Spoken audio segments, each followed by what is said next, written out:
अस्सलाम वालेकुम रहमतुल्लाहि व बरकातुहू। मोहम्मद जुल्फ़कार अली हैदराबाद सिंध से सवाल कर रहे हैं कि मुफ्ती साहब ये बताएं कि इंसानी बालों की खरीद और फरोख्त का क्या हुक्म है। मेरा एक अजीज़ है, उसने ये कारोबार शुरू किया हुआ है। वो औरतों के बाल खरीदता है और आगे बेचता है, तो इसका शरई हुक्म क्या है। देखें, इंसानी बालों की खरीद और फरोख्त करना ये नाजायज़ और हराम है। इंसान का एहतराम, इंसान की तौकीर का ये जो अल्लाह रब्बुल इज़्ज़त ने इसे मर्तबा अता किया, इस बिना पे इससे मुंसलिक कोई भी चीज़, बाल हो या कोई भी चीज़ जो इंसान के साथ मुंसलिक है, उसकी खरीदो फरोख्त आप नहीं कर सकते। इसी तरह औरतों के बाल हैं, वो भी, उनकी खरीदो फरोख्त भी इसी तरह नाजायज़ और हराम है। औरतों के बालों को तो वैसे ही एक पर्दे का हुक्म है और एक पर्दे में रखने का हुक्म है, लेकिन जब ये बाल जो हैं वो मार्केट में जाते हैं तो कितने हाथ इसे लगते हैं, फिर ये बाल कितने मराहल से गुजरता हुआ फिर जहाँ पे इस्तेमाल होते हैं वो भी बार बार इसको हाथ लगाते हैं।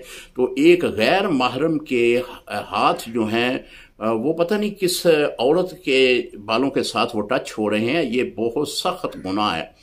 औरत के बाल का तो ये हुक्म है कि जब वो कंघी करे, जब जिस्म से उसका बाल खुद ब खुद उतरे, तो उस बालों को वो संभाल कर रखे और फिर उसको कहीं दफन कर दे।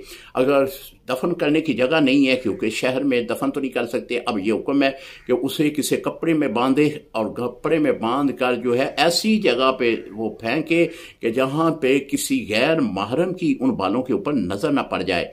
यहाँ तक हुक्म है। लेकिन हमारे वो भाई जो बाल खरीदते हैं, फिर वो उनको पकड़ कर आगे फरोख्त करते हैं, फिर आगे कंडे पे जाएंगे, फिर वो उस जगह पे जाएंगे जहाँ पे ये बाल सीधे किए जाते हैं, फिर इनको धोया जाता है।